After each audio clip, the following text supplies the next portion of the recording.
పచ్చదోమ, తెల్ల నల్లి అలాంటి ఆశించకుండా ఉండటానికి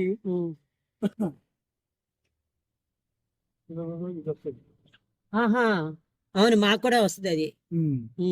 దానికి మనం మందు స్ప్రే చేసుకోవాలి. అది మళ్ళీ వేరే స్ప్రేనా? వేరే స్ప్రే చేసుకోవాలి. చూస్తే ఎవరైనా తీసుకుంటారా? తీసుకోరు. ప్లస్ దీనికి ఆశించినట్టు దానికి కూడా తెల్ల నల్లి ప్లస్ నల్ల నల్లి ఆశిస్తుంది. ఇప్పుడు మీకు చూపించండి. నిన్న ఇక పిల్లగాడు రాక కొట్టలేదు, ఇవాళ కొట్టాలి. ఇక అది లేచిపోతుంది.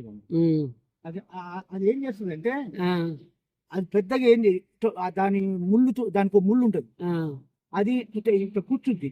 ఆ కూర్చోగానే కూర్చి దీంట్లో సారాంశం తీసుకుంటుంది. తీసుకున్నప్పుడు దీనికి నల్లటి మచ్చ వస్తాయి. ప్లస్ ఆకుకు కానీ ప్లస్ కాయకు కూడా ఇట్లా కుర్చి సారాంశం తీసుకుంటుంది. అంతవరకు మచ్చలు వస్తాయి, నల్ల మచ్చలు వస్తాయి.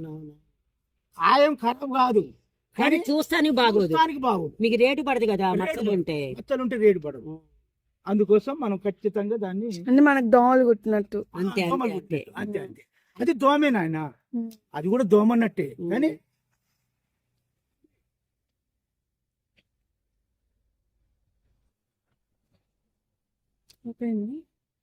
మనకు ఇట్లా